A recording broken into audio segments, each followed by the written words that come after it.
Blog Talk Radio. Hello, world. Welcome once again to Tuesday Talk with Key West Lou. I am your host, Louis Patrone. Well, today is Veterans Day, a day we honor those who have fought for our country, a day we remember even the dead, a day we remember everyone that put on the uniform and went to do battle to preserve our way of life. I had a unique experience today, a moving one. I did not make the parade. I must confess I did not make the Veterans Day parade here in Key West. What I did go to, though, at 11 this morning, was a groundbreaking ceremony for a Vietnam memorial in our park here in Bayview Park. Yes, the people of Key West are erecting a memorial to the veterans and those who participated in the Vietnam War. It was an impressive situation. There were about 200 veterans, I would estimate, there. And you have to appreciate these men are not young kids anymore.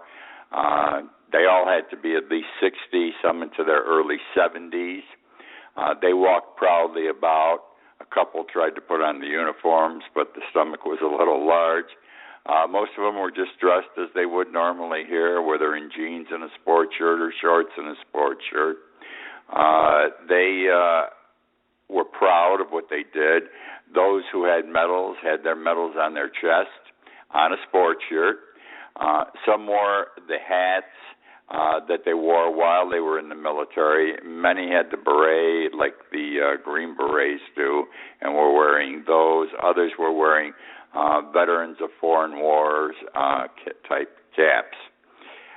I was impressed, and I was impressed because I lived through the Vietnam War. I was older. I was a good 10 years older than those who were participating in the war. I can remember I already had a practice established, and I had 4 children. It was a bad war. No one liked the Vietnam War. I can't explain why, but everyone was anti the Vietnam War. No one supported the thing. And here we were sending soldiers to die. We did not have a professional army. It was the draft. Parents of college-age students, some of them my friends, some of them my clients, were sending their children to Canada to avoid the draft.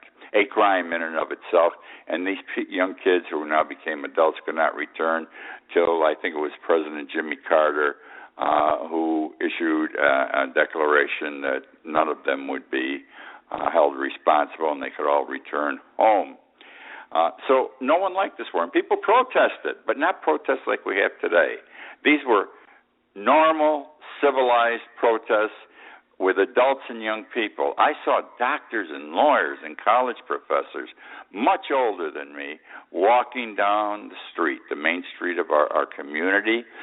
There was no window breaking or anything like that. And the college students also walked in a straight line with them. None of this disturbance type situation that goes on with today's protests.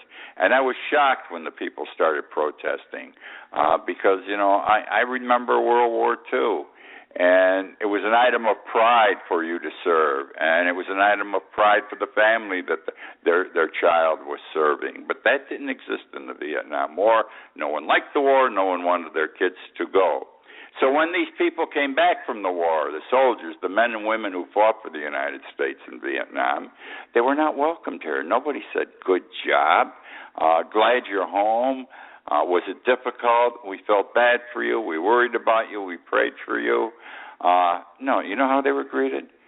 Either quietly or many were spit upon, actually spit upon. That's how much the people in this country didn't understand the war or agree with it. And instead of punishing the politicians, they punished the soldiers when they returned. I could never understand that. Well, anyhow, today was their day. They're getting a memorial. They deserve the memorial. They are the forgotten group because no one liked that war again, and they were honored today, and you could see the pride in their faces that they were finally being acknowledged. It was a very moving thing. I stood in the shade of a tree, And I watched, and I couldn't help but have a tear come to my eye on occasion as I looked into the faces of these men and women. Okay, we're going to Princeton University now. By the way, if you want to call in, the number is 646-478-5731. I repeat, 646-478-5731. A new Princeton study came out today. Now, Princeton is a very conservative university, an Ivy League school, well-respected institution, always number one or number two in the rankings every year as to the quality of the education available, quality of the teaching staff, etc. Princeton came out with a new study today. The study was done by Martin Gallenz and Benjamin I. Page, and the study, I've got to tell you, was bad news for American democracy. The study said American democracy no longer exists. American democracy no longer exists. The study said people no longer rule. Over the past few decades, and they say this started sometime in the 1980s, the American political system was transformed from a democracy into an oligarchy. Now, we hear this term oligarchy quite a bit in recent months, and it means that the wealthy rule, the wealthy elite rule, the real big shots with the billions of dollars. They are ruling this country. This is what the study said. They're well-connected, the rich, and they direct and they steer the direction of our country, okay? And it's immaterial what the will of the majority is. They do what they want as they think the country should go and their pocketbook should go, and the people be damned, okay?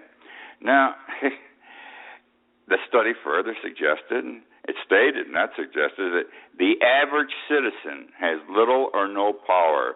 You know, who we sent to Washington doesn't mean diddly-dip. These guys control Washington, whether it's Democrat or Republican. I raised the question, what do we do now? We know this. We didn't need a study to tell us. We've seen many of our freedoms, and we've seen democracy as we knew it slip away. We've seen our middle class go down the tubes. This country is only working for the 1%, the very rich. It doesn't work for 99%. I don't care that the market is thriving, the stock market, and that wages for certain people like bankers are at all-time highs, bonuses $20, $30, $40 million. Would you believe there are some people in this country earning billions of dollars a year? Yes, they're getting paid billions of dollars a year. What do we do? I don't know. We've got to take back the country. I don't know how we do it. But you can't keep screwing a people. At some point, the people are going to get upset, and then bad things could happen. And the 99% are getting screwed in this country. Now, one of the things we're unhappy about, or I'm unhappy about with regard to my country, and I love my country, is that the big corporations are depositing their money in offshore accounts and in other countries.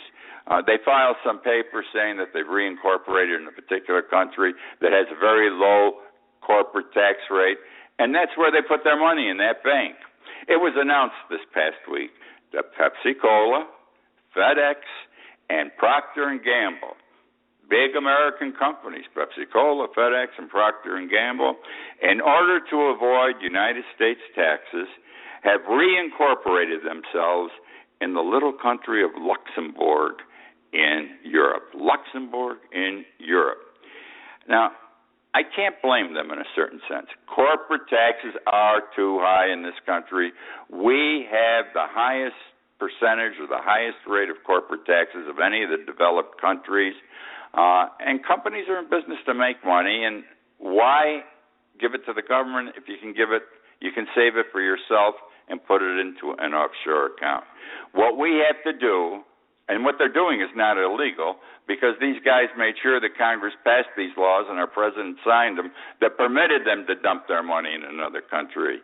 What we have to do is drop the corporate tax rate. Nothing wrong with that because it's too high. Drop it. But make the deal that when we drop it, that money that's secreted and sitting in on foreign shores in these bank accounts comes back to the United States to be used in the United States. We need those billions of dollars for infrastructure and everything else. You can put a small tax on that money or no tax. Get that money back in the United States. The money comes back, you get a lower tax rate. Otherwise, screw you, because we're getting screwed. We know that, and this is a terrible thing, politicians today, they run for office, they serve a few terms, they lose or they resign, and they go and they get big jobs with corporate America or with some foreign company. A perfect example is, what's his name? He was the majority leader, Eric Cantor. He got beat in the primary. He resigned 6 weeks after the election. He got a job with some company that does lobbying work, and he's being paid his first year $3.45 million. $3.45 million. There's got to be something wrong with this, because then he uses his influence, which obviously he has with our elected officials in Washington, and goes back and works with them on behalf of the corporate interests who are funding his salary of $3.45 million. I'm going to talk now about Tony Blair, a man I always admired. He was Prime Minister of Great Britain during the time of Bush II. And everything Bush II did with regard to Iraq, Tony Blair was right behind him. And I used to say at the time, he remembers. We saved England's ass in World War II, and they're standing with us on every decision my president is making. Though I didn't agree with the decisions, at least Great Britain, through Blair, was standing with us. Well, you see him occasionally on television now, and to me, he's always looked like a businessman. His job is he's a Middle East peace envoy. Middle East peace envoy. Now, what does that mean, and who is he working for? It never came out. It was announced. It was announced this past week, and this is terrible what I'm going to share with you, that Tony Blair in the year 2010 entered into a secret contract with a Saudi oil company. The company is called Petro Saudi. He not personally, his company. His company's called Tony Blair Associates. It's Tony Blair, whatever way you want to label it. He entered into a contract. They are paying Tony Blair, listen to this, $65,000, not a year, a month. $65,000 a month, and they've been paying him since 2010. Plus, he gets a commission of 2% on any deals he secures for Petro Saudi Oil Company. Now, there's got to be something wrong with that. We've got people that don't even make $65,000 a year anymore in this country. And here he is grabbing $65,000 a month, and he can't be the only fee retainer agreement that's come into his company, Tony Blair Associates. I'm sure there are more like this. And it bothers me, because I also have wondered, with regard to some of our presidents, do they do the same thing? It used to be the president was out of office. Either he got beat or he couldn't run again, and he got on an airplane on inauguration day while the new president was being inaugurated, and he flew home, wherever home was. And he stayed in his hometown, like Truman, and where he came from in Missouri. He lived in the family house. Bush, too, is down at his home in Texas. But not all our presidents have done that. And I'm not pointing fingers now, but I wonder, with all this traveling to do, and Clinton's one, Bill Clinton, who I think was one of our great presidents, he's making a ton of money. Does he have contracts like this? I wonder. I don't think it's right. There's something innately wrong about the whole thing. We're going to go to Putin in Russia now. I'm going to phrase this like you're not going to like it. I think this Putin's one smart guy, let me tell you. Let's start with Gorbachev. Remember Gorbachev? He was Prime Minister of Russia, of the Soviet Union. At the time Reagan was president, they got along. They battled, banged heads, but they got along. And Gorbachev was the one who realized for Russia to survive the Soviet Union, it had to be broken up into little countries. And he's the one who did it. And he was there when the wall came down, the Berlin Wall. I want to tell you something about the Berlin Wall. Two things have impressed me in my life. One, when man walked on the moon. I mean, that blew my mind. Number two was when the Berlin Wall came down. You cannot appreciate, unless you lived through the 1960s, all right, 1970s, and 1980s, the war, this Cold War, scared the hell out of all of us. We were always fearful we were going to get bombed with nuclear weapons. They were fearful in the Soviet Union we were going to bomb them. We were all on the edge of our seats. Everyone had that innate fear, that internal fear. You're worried about yourself and your family, your friends, because it could happen just like that. And especially us in Utica, New York, we lived 14 miles from a SAC base, Griffiths Air Force Base, and that would be the first thing they would eliminate with a nuclear weapon. We'd all be dead. So it was a scary situation. And I never thought that wall would come down. Could not come down.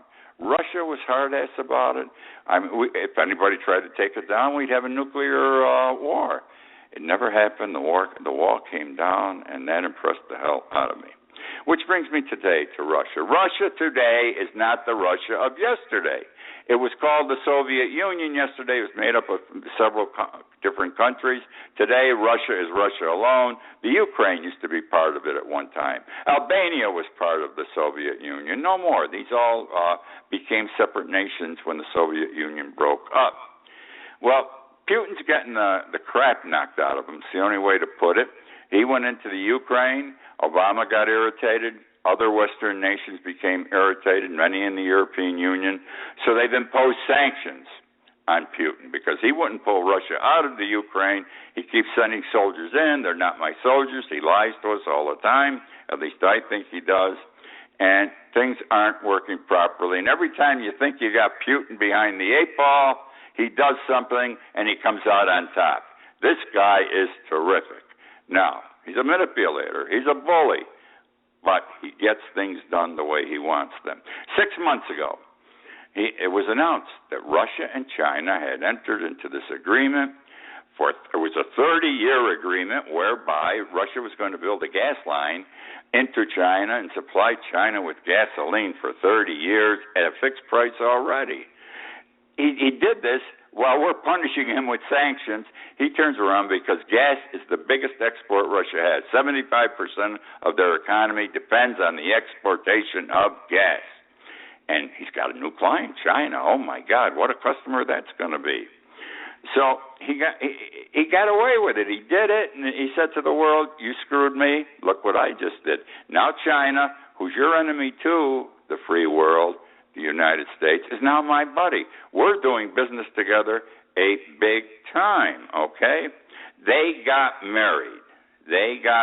That's what China and Russia did. And it all came about because of this Ukraine thing that he did. And then we went back at him with sanctions. And now he says, hey, I got a new partner playing with me, China. Well, let me tell you, it was announced this week, okay, that Russia and China have entered into a new deal. They have entered into a second oil deal. 30-year deal. Another gas line is going to be constructed going from Russia to China, empty into a different place. Big dollars involved. I forget, $400 billion or something. And again, Putin comes out on top. 2 gas lines to China. China needs to import gas. They need petroleum product for their economy. They are desperate for it. They got it knocked. Russia has tons of supply of oil, gas under the ground, and they've now got a big-time customer who's also a big-time danger to us, which I don't like. But he came out on top again, Putin. He came out on top again 6 months later, which now brings me to Russia and Iran. This was announced today, what I am going to share with you. Russia and Iran. It was announced today that Russia and Iran have signed a new partnership agreement whereby Russia is going to construct, they're going to build 8 nuclear units in Iran. You heard me. Russia is going to build for Iran 8 nuclear units in Iran. This is at a time when we've been negotiating for months with Iran to come up with some kind of a nuclear package that will not create bombs, but will create proper good use, like energy through nuclear use. While we're negotiating, trying to get something done with Iran to limit any bomb making, etc., Russia's in there signing a deal to build them 8 nuclear units. Again, who came out on top? Putin. Smart guy. Got to give him credit. We're going to go to Ferguson now. Ferguson, Missouri. The bomb is going to fall. That's the only way I can describe it. This is my sense. I hope I'm wrong. We're told that a decision will be made soon by the grand jury. The grand jury's decision will be announced. This grand jury should have announced the decision within 2 weeks of the shooting. That's how it's done, okay? They've been screwing around with this with the politicians in Missouri, and it doesn't look good. And if I was a black person living out there, I'd say these people are going to, they killed one of my neighbors, one of my people, and now they're going to screw all of us on the result. Be that as it may. I don't say hang the police officer, but I say, geez, let's put him on trial and find out if he was wrong here. So we've been told that between the middle and end of November by the prosecutor, the decision of the grand jury will be announced. In the meantime, Michael Brown, who was shot and killed, his parents today are in Geneva, Switzerland. They're testifying before a United Nations Human Relations Commission, a United States Human Relations Commission. They're adding fuel to the fire. Now, I can't believe these people had the money or the connections to arrange to go to Geneva, Switzerland to testify before this UN committee. It had to be arranged by third parties, other persons. But all this is adding fuel to the fire, the delay in the grand jury decision, the folks now going to Geneva to complain, and that's their right, but it adds fuel to the fire. And we've seen the last week, it's been announced publicly that the police are openly placing military equipment, that stuff they got from the United States government, the Pentagon, the Department of Defense, in strategic positions, those big type tanks or trucks, the machine guns on top, all kinds of military weapons, etc., because if there is trouble when the decision's announced and the decision says no indictment, they're ready to move in. And then today, the governor of Missouri, I think this they got strange politicians in Missouri. Harry Truman came from Missouri. They're not his kind. They're not made from his mold today. The governor gets on and says, if there's any trouble, I'm calling in the National Guard immediately. Hey, what's he saying? Piss on you. That's what he's saying to the black people there. My friends who listen to this show and read my blog and newspaper column, generally on a weekly basis, I love them, have written to me and said, if the decision of the grand jury is adverse and does not indict, it'll be open warfare. The town of Ferguson will be burned down. Now, I'm being dramatic. I don't know how bad it's going to be, but there is going to be trouble. And I'm going to tell you this, too. It's not going to be caused by the black people, because the black people have formed themselves. They're organized. They said they're going to walk like Martin Luther King. They're going to walk in peace. But I can see it now what's going to happen. Some nutty cop, because today many of them are nuts, is going to say, oh, I'm in trouble, and take a shot, and that's it. The end will begin. I wanted to stay with policemen for another moment, because they're doing all kinds of crazy things, policemen, today in this country. And we've got to be aware of what's happening. We've got to know, because at some point, we need the police. They're an integral part of our society. They're there to protect us, though, not themselves. And they can't do things that are beyond the scope of the law. What am I talking about? We're in Roy, Utah. Excuse me, Roy, Utah. Jose Calzada, 35 years old. He called the Suicide Prevention Hotline. And he said, I'm going to commit suicide. Proper use of the Suicide Prevention Hotline. The suicide prevention people, instead of sending over some expert who's trained to deal with suicidal persons, calls the police. The police send the SWAT team over. Everybody sends a SWAT team over today. You know, you've got several people. They're with all the armor. They're sharpshooters. SWAT teams, okay? They're good, these guys, these SWAT teams. They go in, they kill. That's their job. Not to protect, to kill. Anyhow, the SWAT team goes over. This fellow's in a house all alone. He has no one as a hostage. No one in the house is in danger because there isn't anyone in the house. No one on the street is in danger because the cops got the house surrounded, and he never even shoots. I don't even know if he had a gun. The articles don't tell me. But he never even shot. He's in the house alone, and for 7 hours, the SWAT team's telling him to come out, and he says, no, I'm going to kill myself. At some point after 7 hours, I suspect the police got sick and tired of this, and the first time a SWAT team member could get a shot, they shot the guy. But it wasn't one shot. They shot 5 or 6 times before they killed this Jose Calzada. 5 or 6 times. He's no danger to anyone but himself in that house. Maybe they had to go out that night. One of them had a heavy date. I'm making light of this. I'm making a joke out of it, but it isn't a joke. Now, what makes it worse, listen to what I am going to say. The police department in their paperwork afterwards labeled the shooting as an officer-assisted suicide. An officer-assisted suicide.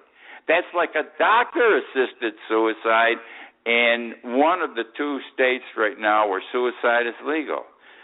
An officer-assisted suicide. Have you ever heard of anything so disgraceful in your life? Which now brings me to another police situation. New York City, 16-year-old teenager. The police thought that he had some marijuana on him. You know, these cell phones, these videos on businesses in front of a store, inside a store, the videos the police have to carry. In any event, he was pistol whipped. You see on the video camera, one police officer grabs this kid, hits him with his pistol in the head while he's on his knees. Now he's got him on the ground flat after hitting him 3 times in the head. There's a brief interval, and then he goes and he hits him in the head again while he's handcuffed, laying on his stomach flat on the ground. And then another police officer comes over and slaps him in the head with his hand. This kid's on the ground, handcuffed on his stomach. It was all picked up by a video camera sitting on the front of a business store nearby. Picked the whole thing up. I looked at it, disgusting. These cameras say it all. The 2 police officers already have been indicted in New York City, no screwing around this time, for 2 felonies. And all this happened because the police officers thought he had marijuana on him. Marijuana in many states is no longer a crime now. And eventually it won't be a crime anywhere. Why do they must be that brutal when it's just pot? We're letting people out of jail now that have been in jail too long for carrying small amounts of marijuana, seeing the injustice that was done 20 years ago and 10 years ago. I don't understand this stuff. That's the show for tonight, for this week. I hope you enjoyed it. I enjoyed sharing my thoughts with you. I know most of you enjoy hearing them. And I'm happy to hear from you with your comments afterwards.